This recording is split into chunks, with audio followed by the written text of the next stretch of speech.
Hello everyone, welcome back to Real Reds Talk in light of recent transfer news, because there is a lot of stuff going on about Cunha, about Osimhen, about Delap. It's probably the perfect time to discuss the infamous number 9 shirt at Manchester United. Me and Sam thought it'd be a great idea to debate, well, I say me and Sam, more Sam thought it'd be a great idea to debate who is the correct option from the players that we are linked with and why we should sign certain set players. So, as I said to you before, we have Liam Delap and Osimhen. It's not going to be Cunha. It's going to be direct number 9 strikers that we're talking about here. And the premise, I think we agreed on Sam beforehand, budget, longevity, Premier League, ability, fit for system, experience. Everything that you kind of expect, right, with a number 9 striker. And just before we get into those specific things, why are we in this situation in the first place, Sam? Well, we bought Rasmus Højlund for, was it 73.5? Yeah, I think that was the price. Yeah. He was originally valued at around about 40, which is what I believe we were going in for. And then last minute, for some reason, Atalanta just jacked the price up and we paid it. Yeah. Had we bought him for 40 million and he hadn't worked out, we'd probably be like, look, it's 40 million, he's a young striker. It's not that bad. Maybe we can shift him. Maybe we can loan him out or something like that. But because we paid that amount of money, much like the Anthony deal, the expectation grows and grows. And because we didn't bring anybody else in terms of like a lead striker or somebody at least to back him up, he was left to lead the line way too soon and way too early. And the pressure was put on him way too much. And he's crumbling under the pressure what it looks like to me. And his confidence is completely shot. And we have no alternatives.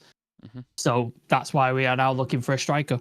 Yeah, and that's the reason why I asked that question. It's important for context, because when we're going in to buy a striker right now, things like budget is going to be absolutely massive. And not only just that, I mean, there's so much that depends on it, which we'll get into in a minute, but even the Europa League and Champions League and everything that happens with that as well is going to be involved in this deal and this situation. So also, for anyone, go on.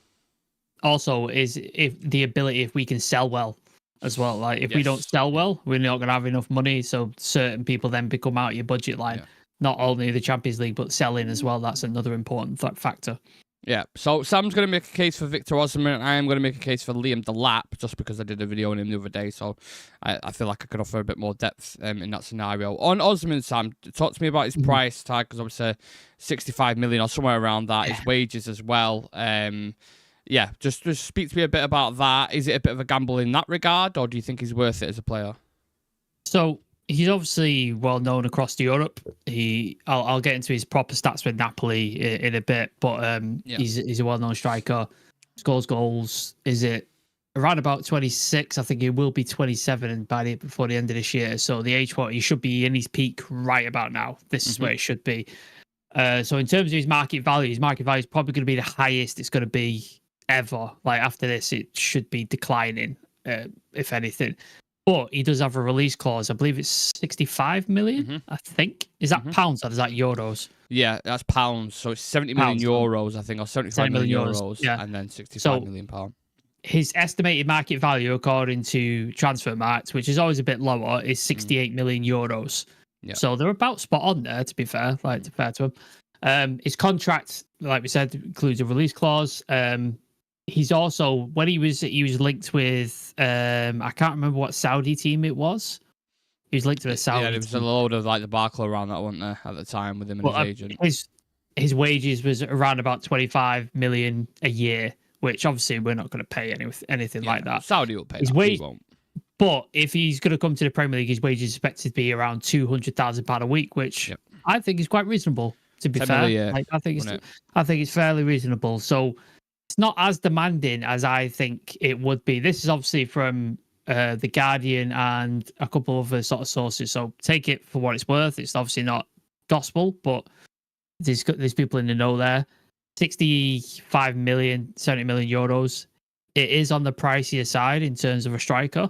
Like, there's not many strikers who are going to cost you more who are available. Like, Gyökeres is around about that price as well. But price-wise, I don't think it's that bad for a top striker. I don't think it's that bad of a price. 65 million. I mean, Napoli was quoting him for like 140 million a few years ago. Yeah, well, Napoli quote bollocks thing. Yeah, What was it? Koulibaly was like 100 million or something ridiculous. Yeah. Like they quote mad figures anyway. Yeah. So yeah, I think that's not a bad price. If the wages are true, which I hope so, but we've heard a lot about his wage demands are quite high and things like that. We'll touch on the Champions League thing later, but in terms of just pure wages and the figure, I think that's not too bad. Like I think that's acceptable to me. Yeah, Galatasaray, I believe, are only paying him $6 million a year, which equates to around 125,000 a week. So if he's happy to accept that and play in Turkey, I don't think the demand would stray too far from moving to the Premier League when you're playing for United. It'll increase for sure, but I think around 180,000 to 200,000 pound a week for what he's going to bring you or what you expect him to bring, it's probably worth it, right? In that regard. Yeah, like he's. Like nobody's guaranteed goals because obviously he's not played in the Premier League, so there's never a guarantee. But everywhere he's been, he's scored goals and he's scored a lot of goals. So you'd expect that to be the same in the Premier League. And there's been arguments over Højlund not getting the service, but if you looked at that Wolves game, the amount of balls that went into the box or across the 6-yard box, if you've got somebody like Osimhen there, he's making those runs, he's getting to those balls, he's getting his head on stuff, and he's probably scoring. Probably not all of them, but he's scoring a couple of them, and we win that game quite easily. Yeah. And just for kind of a visual aid as well, just a couple of stats there on Osimhen, 26 years old, like Sam touched on before, £65 million, 21 goals. Is that so far this season? I take this it. Is the season so far. Obviously, the season's not over yet, so it could also increase at this point. And his XG 19.6 was overperforming on that as well. But my only thing with it is, I agree it's not expensive. The wages and price in general market terms I'm talking about. Yeah. But then depending on the fine line that if we get European football or Champions League football, if we don't, is that then going to take away from other positions? That's the big question. Yeah. So that is the factor. So obviously if we do not get Champions League football, is he going to want to come and play with no European football? That's a factor for a lot of players, not just him. Like I'm not singling Osimhen out. That's a lot of factor for a lot of players. If he stayed at Galatasaray, he would have European football because they're one of the better teams in the Turkish league. So whether that's Europa League or Champions League, he will get it. So he may not have that United, depending on how we do competition. You talked on the money. The money is another thing. Massive money getting in the Champions League in terms of like being able to pay players, being able to pay transfer fees, attract the players and stuff like that. And then on top of that, you can then use that to attract other players. So if he sees we're recruiting the likes of Acuna or people like that, it's like, good players are going there. I'm more likely to go there. But if you're getting him and then just average bit part players because we're not in Europe, he's gonna be like, well, why am I coming to this team? Like, what am I gonna do for here? So yeah, it's the Champions League and winning the Europa League in particular is a massive, massive factor.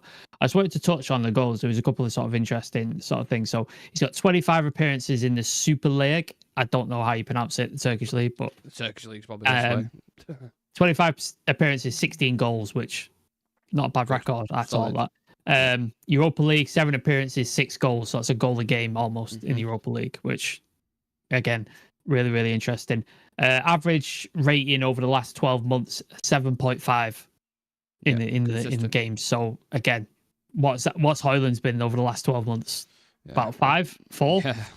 At max. So yeah, top scorer in Serie A in 22-23 season, like, which is a hard thing to do when you look at the sort of players that were in the Serie A at the time. Like, there was a lot of quality players in there.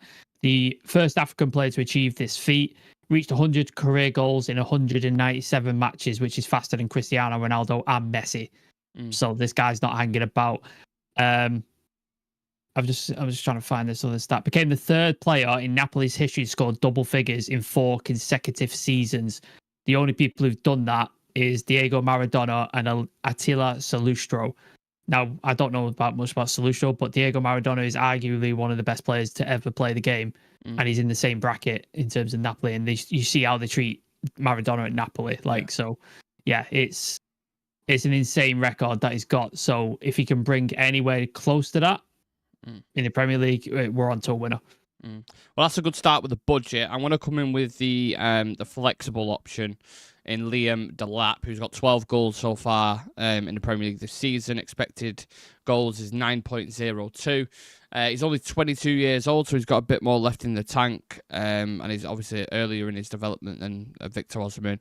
And value around £30 million release clause is what it's said to be. But I mean, there's been so many different reports on it that it might actually be higher, and there's fees attached to it, and all this kind of stuff. But it's not going to be 65 million. No, but I remember it was like, like Xerxes when we signed him for like, was it 34 mil? And it was like, oh, the agent's going to get 8 and 10 million on top of that as well. So it was like, oh, well, with Xerxes as well, because we paid it in installments, we actually paid more than the release clause, which I think is a similar thing to what they're doing with Cunha.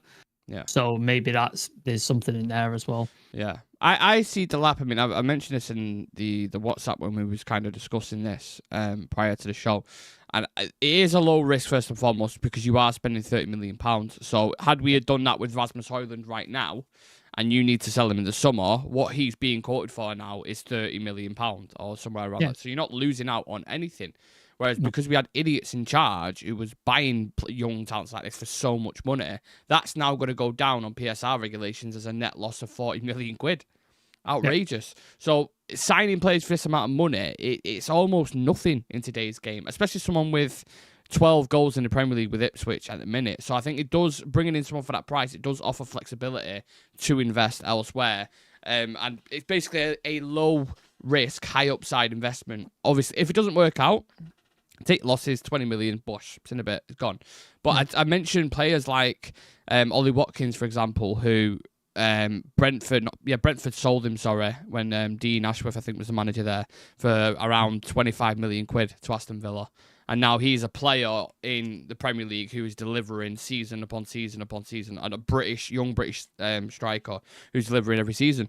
Nottingham Forest went and bought a 1 year, I think it was, for 14 million, 15 million pound, who, people might not consider is absolutely amazing, but he's still a pretty good Premier League striker, and his averages in terms of how much he's converting his chances is right up there as well. So it goes to show, I feel like a lot of people feel like price equivalates to talent. And it's not always the case, is it? I mean, you look at our squad, that definitely isn't the case. Prime example. 90 million for Anthony. Definitely doesn't equate there. Yeah. 60 million for Mount, who has not been available. I like Mount, I do, but he's just not been available. Rashford has been quoted. His valuation is 70 million or something like that. Mm-hmm. He's not playing anywhere near that valuation. So I think nowadays the market is dictated by the club that is willing to buy the player. They dictate the price. If you say this player is 70 million and they pay 70 million, then the player's worth 70 million. That doesn't mean his talent is worth 70 million. It just means that club is willing to pay that amount of money for this player. So I think the equivalence of, like, it used to be back in the day, money would equal how good this player will be, or the player currently is. It doesn't really sort of. I think that Neymar transfer kind of just chucked everything out the window, didn't it? Really, that just sort of ruined everything. Well, I was going to say, on a scale now, how many transfers actually over £80 million have worked out off the top of your head, do you think?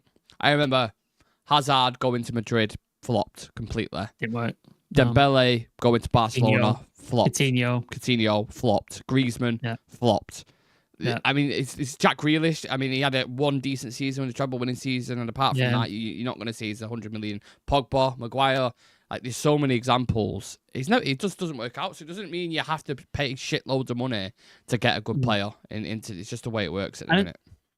I think we've got such a great academy. Like, lean more into that, and then go out and get smartly scouted, talented players that you can fit into your system.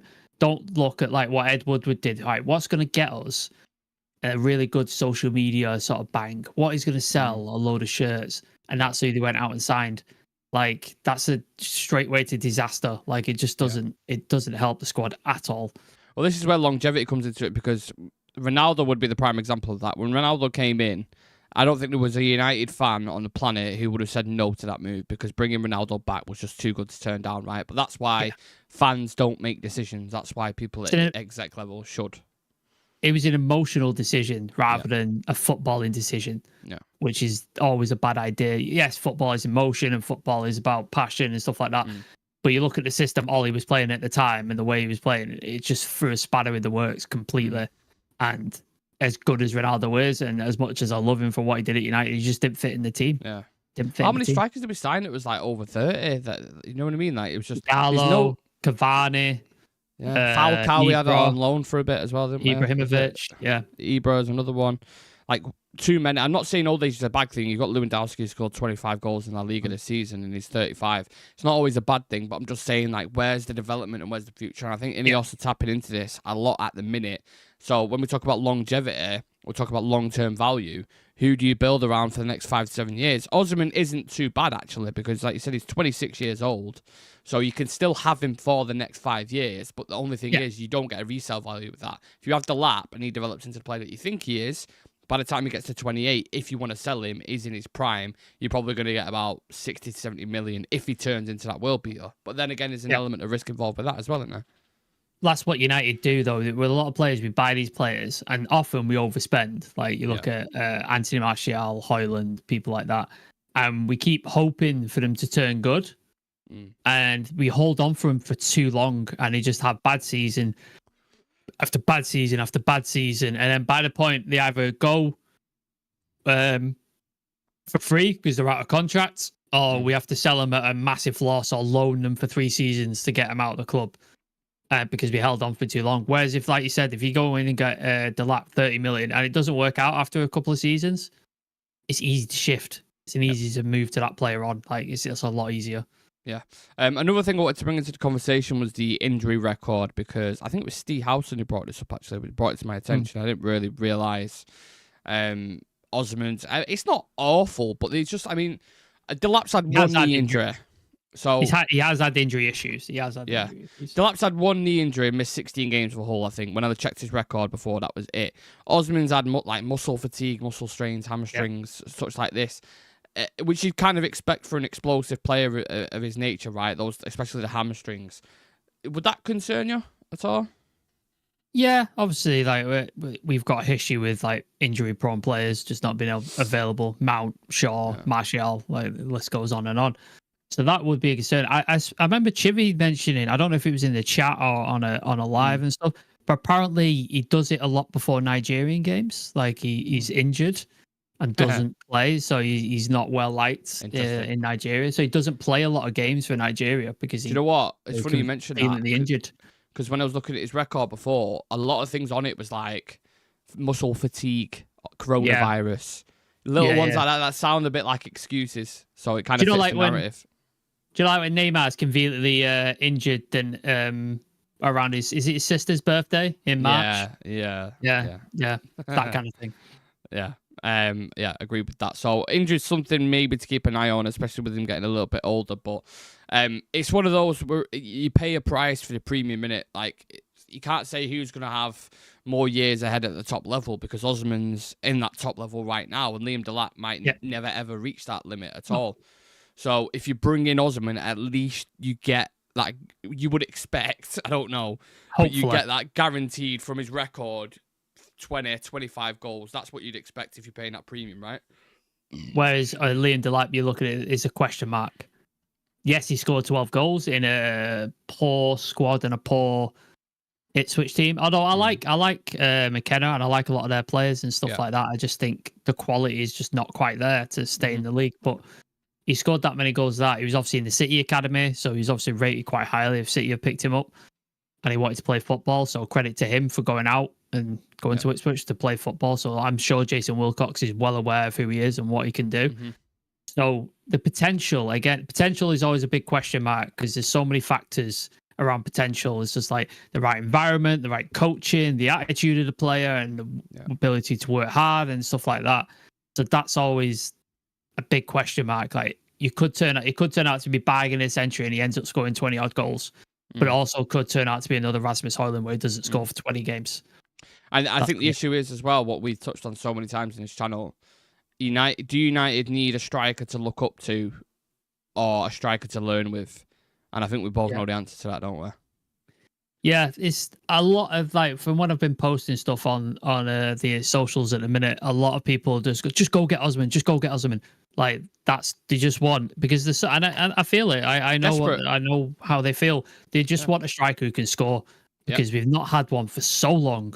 They just want a guaranteed striker, and I get it. But I think there's so many there's so many holes in this squad. If you go for an Osimhen, that means you potentially couldn't go for a Cunha, who I think if you went Cunha and Delap, that means you've got more money to fill these other holes in the squad. Whereas if you get Osimhen, then you're like, well, probably can't get a 10. We'd have to then drop down from a Cunha level into the 10s and stuff like that. So it's just like, it depends and then where they want to say, oh, United shouldn't be boxing clever. And it's like, well, this is what we have to do at the minute. So, you know. I don't think many people realize how bad the finances are with United in a minute. I think people still think we're in like early 2000s and we could just go buy anyone, and it's just not that way. It's not that way. Comes back to the Champions League, doesn't it? I think the Champions League is so much. That's an extra 50 to 100 million in your budget, and then that equally just attracts players like Osimhen even more, because I'd imagine ideally they'd want Champions League football. Like you said, they're getting into 26, 27, the prime of the career now. That is the pinnacle of world football, and they want to play against the best. So that has a huge say in what we do this summer. I have to keep mentioning that. But when we talk about our league, the Premier League, I think you can, for me personally, I think you can make an argument that both are probably physically capable to play, just in the style, in the way they are, strong, quick. I think that both of them could play in there, especially Delap. I mean, the guys just scored double figures in a relegated team, so we can definitely do it. I'll run through some of like Osimhen's playing style and stuff like that. So dynamic, powerful, as you just touched on, physical prowess, technical skill, really big physical presence. So he's 185 centimeters, which is over 6 feet. I think he's about 6'1", 6'2". Mm-hmm. Strength, athleticism, dominates aerial duels and hold up play, because God knows we need that right now, because the Højlund can't fucking do a duel to save his life.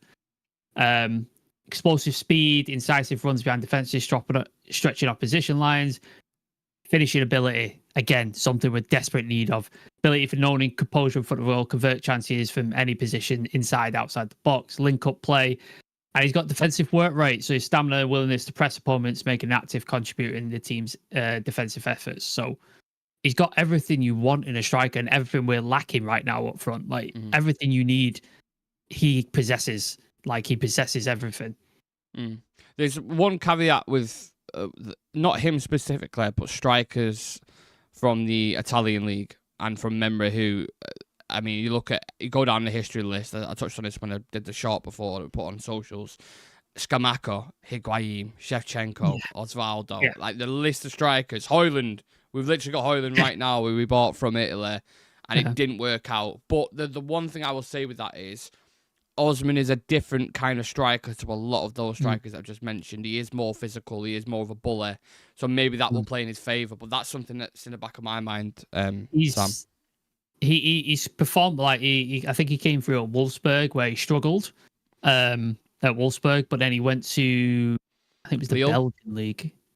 No, his Belgian league first. I can't remember what team it was. Yeah, wasn't Anderlecht or anything like that. But anyway, he did really well, and he went to Lille and also did extremely well. French league, obviously Napoli, and now he's gone to Galatasaray where he scored 21 goals. So that's 3 other leagues that he's done well in, which all very, very different in terms of style and how they work and stuff like that. So I think that sort of lends more to his sort of credit that he's done it in several different leagues, and he scored like 15, 20 goals in several different leagues. I think it's undeniable right now he's a better striker. I think you can't disagree with that. He is. His numbers are just really, really good. World-class finisher. 143 goals and 33 assists in 257 games. That's in total for Osimhen. Great record. Which is pretty fucking good. But my one question with that, me personally, from what I've watched of both strikers, I think Delap is a better fit for the system. And I'll explain why he's a better fit for the system. I think in Amorim's system, as we've seen with Osimhen, I'm not saying Osimhen can't do this, but as we've seen with Højlund so many times, playing with his back to goal, he struggles so much with those little cute touches and that. And I'm saying Osimhen can do that, but I think Delap is better than that. Better than Osimhen at doing that. And we've seen him at Ipswich, at Old Trafford as well, bringing other players into play against us. He can attack channels like Osimhen can, but he's less explosive. So someone who's great at pressing from the front, really strong with a back to goal, is versatile as well. He can drop in over positions. You think we've got to cater to other players as well, like Bruno, Mainu, Garnacho. He's someone who can drift out wide or come centre. Osimhen's someone who he focuses centrally quite a lot. So having someone who has that versatility in drifting areas and then Cunha goes central and that kind of fluidity up top is personally something I'd want to see. And with Delap, you've got a good technical base, comfortable in build-up and combinational play as well, which I touched on before. But there's one thing with him where he's finishing, and again, we would have seen it at Old Trafford as well, where he's a little bit erratic in certain situations, and 1v1s he can improve on as well. But that's only going to come with time and experience and playing, right? You're not going to have that straight away in your first season. So I think systematically, he would be a better fit, but that's not to say that Osimhen wouldn't suit it. Yeah. I think systematically he's definitely a really good fit, and then financially it makes way more sense to go after a Delap. Like, it's a release clause, 30 million, like if true, 30 million, so you know exactly what you're paying up front. He's not going to demand massive wages because he's 21. And it's his second big contract. Like, obviously Ipswich was his first big one. His second big contract, so his wages are not going to be that bad. And then that obviously leaves you more money to sort of go in and invest in. Like I said, we've seen a lot of news on Cunha and how that's developing. So you then get 2 players in for the price of 1, essentially. Yeah. And it's 2 players that you desperately need. So I think it makes a lot of sense. And it's, from all the reports I've seen a lot of reports from like credible sources like Laurie Rootwell and stuff like that, that Delap is the number 1 target, although they are keeping tabs on the likes of Victor Osimhen if we did qualify for the Champions League, which would then sort of, again, give us a bit more financial flexibility to go after him. Wouldn't it be great if we got all 3? If we win the Europa League, got the Champions, got all 3. It's almost like you need that, though. Like, we do. How bad we are. We actually need all 3. It's not like we'll probably end up getting 2, but we definitely need 3 of them. Like, it should be, you sell Højlund, you bring in Osimhen, you have Delap as an understudy, and Cunha comes in as a 10 straight away. That's how it should be. You got Ahmad in the other 10, and then you got Xerxes, your option, into one of the 10s. Ahmad can also play the right back position, and Bruno could push up. Mainu could play in that 10. Yeah. Mount is another 10 option that you've got if his fitness holds up and stuff. So then your options look so much better. Like, your options look infinitely better at that point. Yeah. And you start winning games. Those close games that we've had all season where we've not converted our chances change like that. Because you've got a world-class finisher. Now, before we get to the, kind of not the end of the debate, but the conversation, whatever you want to call it, I just want to take a little break because there's loads of news going off at the minute, and there's also loads of comments in the chat which I want to address as well. Sure. But I'll go to the comments first, and then I'll read out the latest news around surrounding United, because I'm sure a couple of people will probably learn about that as well. Lumen saying, big up. UTFR saying, all right, lads, is the 30 million 100% the price? So the 30 million... is 100% the release clause, but there is added fees involved as well. I don't know if it's agent-driven or... I'm not entirely sure. Don't City get a sell-on clause? Yes. I believe. Yeah, so, I mean, they'll probably... Ipswich will probably receive about 18 million from the actual sale in itself, which is just crazy, considering they bought him for 20. Question for you both. How much will you be willing to spend for Osimhen realistically? Sam? Well, his release clause is 65, so... I'd pay that. I'd pay that. Yeah, 65. Yeah. I'm all right with 65. If it was Napoli, they're probably demanded 100, and so you just like, no, fuck off. I'm not doing that. 65, I'm okay with. If you look at the market nowadays, there's a couple of strikers at their level who are putting up the numbers that they're putting up, and they are around 60, 70 million pound. It's just market value. I think that's probably fair. To be honest, it would be more, wouldn't it? Really? Like, yeah. You think how much the players have gone for? It's less than what we paid for Højlund. Well, you look at Frankfurt. They're demanding 100 million for Ekitike. Yeah. And how much did Marmoush go for? Was it 80? I think 80 to 100, something around that. But yeah, Ekitike they're demanding 100 million. He's had one good season. Yeah. And they're demanding 100 million. Like, that's insane. Yeah. It's just insane. Pat Mason, Osimhen and Cunha plus Ahmad all playing with Bruno. We are scoring goals, no doubt. Bring it on. The difference that'd make, Sam. Those 4 players. Yeah. Oh, you look at that and you're going, we're winning this game. Yeah. Like, we're winning this game. Whereas 100%. Now you look at it and go, where are the fucking goals coming from at the minute? It's like, how are we going to win this game? So, yeah. UTFR saying these Serie A strikers are not guarantees. For me, I'd rather Delap at 30 million. That's interesting. Yep. If we had to get rid of Garnacho and Højlund to get Osimhen, I'd do it. Him, Cunha, would be very good. This is the point I wanted to make, actually, just reminding me, Andy. A lot of people saying, I don't know where we're getting the money from Cunha. I think someone like a Garnacho will go, and it's a like-for-like swap then, isn't it? Yeah, I can see him going because he's an academy prospect. If you sell him for, say, 50, That means you can spend 100, 120 million because of the profitability on PSR and stuff like that. So it gives you way more flexibility. Couple that with, if we get into the Champions League, again, further flexibility and stuff like that. So that's where, and again, there's debates over Garnacho. Does he fit the system? Is he more of a winger? Yeah. There's a lot of sort of debate there. I think the two sellable assets United have are Kobbie Mainoo and Garnacho. Yeah. That's your two sellable assets. And who are still at the club. Yeah, I don't think they want to sell Kobbie unless a massive offer comes in. Where obviously we flirted, we're trying to get rid of Garnacho in January. So, yeah, interesting. MU intrigues says Samu is who we need. The striker from Porto, I think he's referencing. He ran us ragged, didn't he? Oh, Delap and Lissandro had nightmares of him. Genuinely. Everyone excited about Cunha. Where's he going to play? We need an out-and-out striker. It'll be a 10, mate. Don't worry about that. Yep. And then he'll fill in as a 9 if we need it as well. That's the good thing about him. Because he's versatile. But yeah, just a couple of updates coming in. Obviously, we've had all day. United intend to trigger the release clause of both Cunha and Delap when the transfer window's on June the 1st. They want to get the business done early. This obviously relates to what we're just talking about. Osimhen's just scored for Galatasaray as well, as we're talking about him. So that's right on the money. I'm just watching the goal now. Into the box, and it was a header, really good header as well. So he's making noise. I was when I was at the Wolves game on Sunday. The amount of crosses that went into our box with nobody there. No one. Even the Garnacho, to be fair to him, 2-3 times put it in the what he doesn't usually do, and no one. There's nobody there, and you just like, if we had a striker, he's getting on the end of them. He's getting on the end of them. Me and Jimmy said it yesterday when we was doing the news show. We spoke about the game as well, and we said, do you remember the Southampton game where Cavani scored 2? Yeah, there was an opportunity where Bruno shot and he latched onto it from a corner and he headed it into the. Yeah. We had a similar situation where Dorgu put a ball into the box and it was great ball as well, wasn't it? It was like straight fizzed across the 6-yard box. Goalie doesn't move, and you're just like, where is anybody? And no one there. We've also had news because it's from a tier 1 journalist in South America. I mean, Muppeteer's retweeting. There's loads of people retweeting it. United have shown interest in Franco I can't say that name. Mastantuano. Yeah, with a view of signing in the summer. United constantly follow him, and the only way to sign is trigger this release clause. That's 45 million euros. So that's another young talent that we're looking at, and based off talents that have come from River Plate. I mean, there's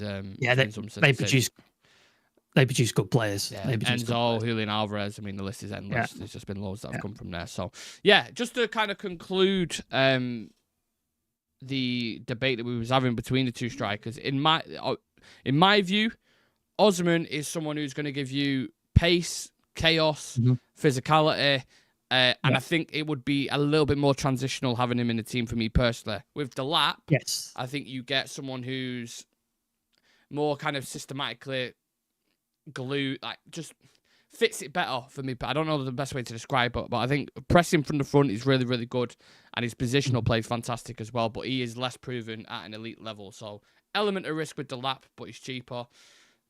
Sort of proven with Osimhen, but again, you don't know. So I don't know if that if that changes anyone's mind, or it's difficult, isn't it? There isn't the perfect option out there, is there? Like, there isn't the perfect option. Like, where there's a Prem-proven player at a good price who's at a good age and he wants to come to United regardless of European football. Like, that doesn't exist.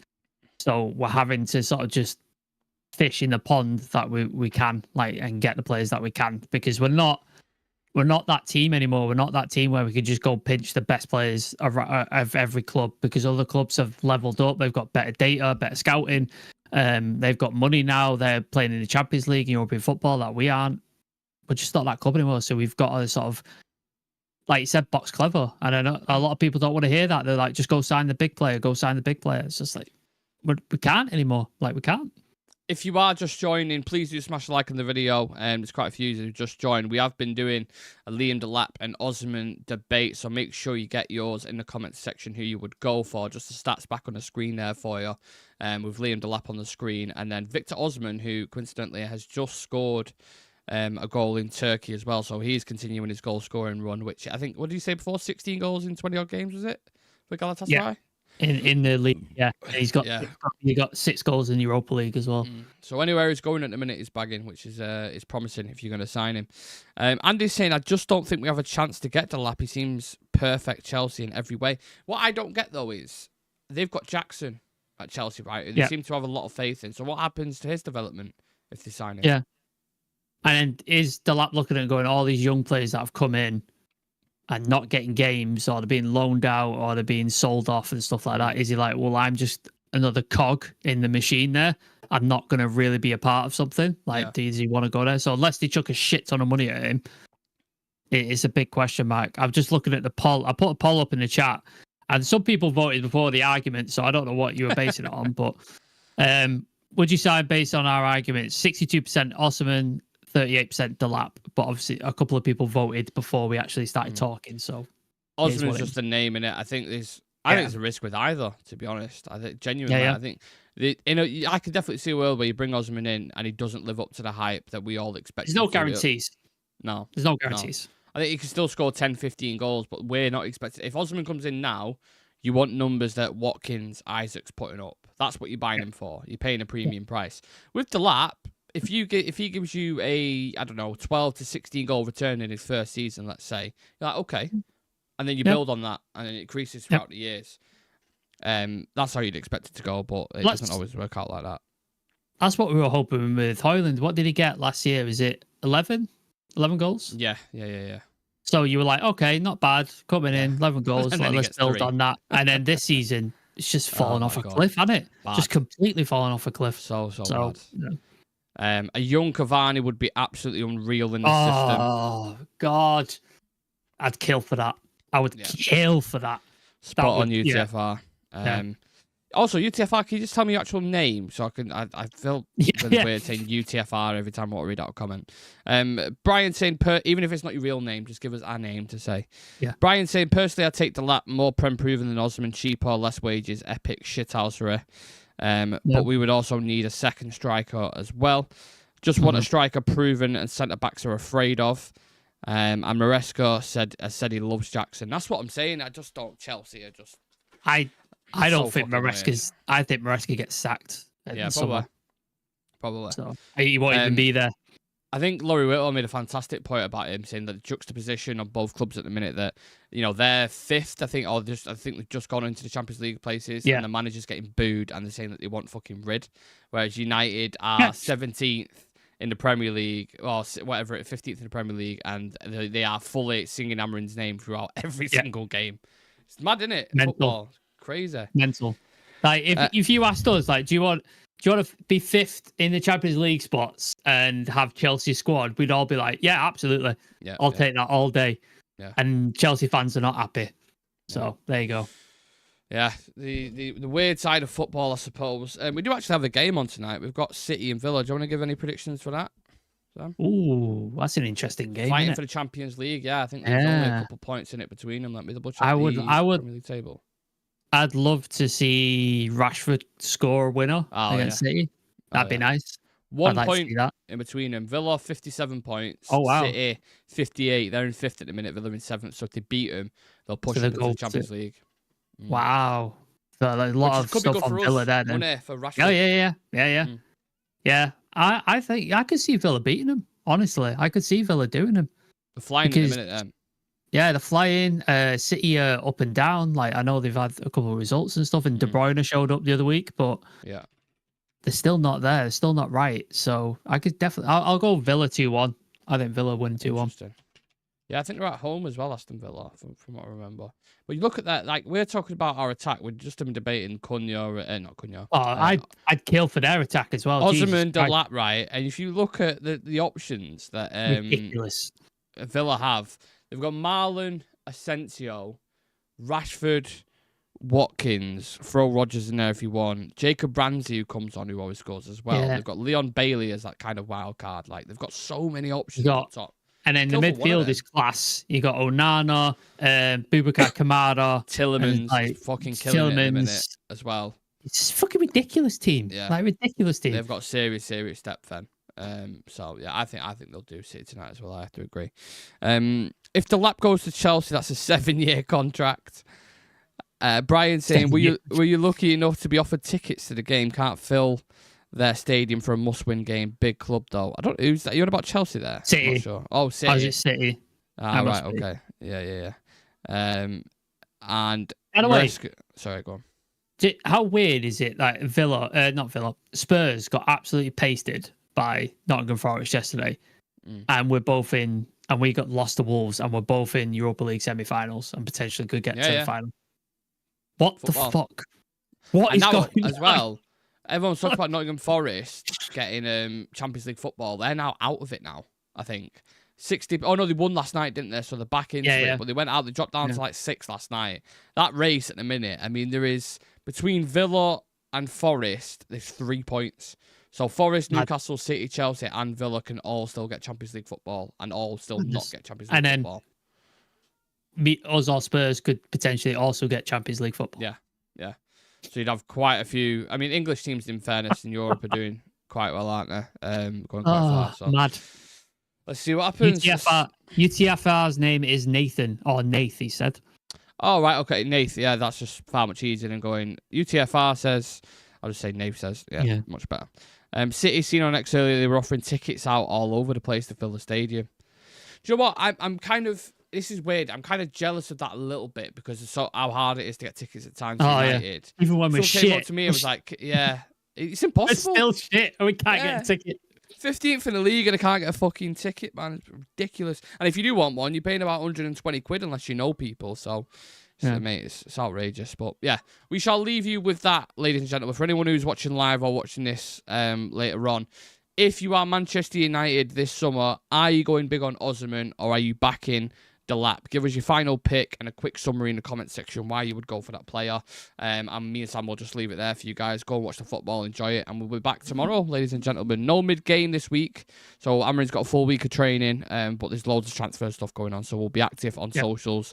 Drop us a follow on Instagram, Twitter, and TikTok. And again, subscribe on. I was pointing, and I'm on the right side of the screen. 14,040 subs we're on at the minute, so we're pushing towards 15k. If you can kindly contribute to that, that'd be amazing. We hit 6,000 on Instagram, so thank you very much to everybody, the new followers who've just come in recently. Thank you so much. Next target is now 10k. If we get 10k on Instagram, that would be amazing. So thank you very much for following us there. Absolutely. Appreciate every single one of you. You already know. We'll see you tomorrow, people.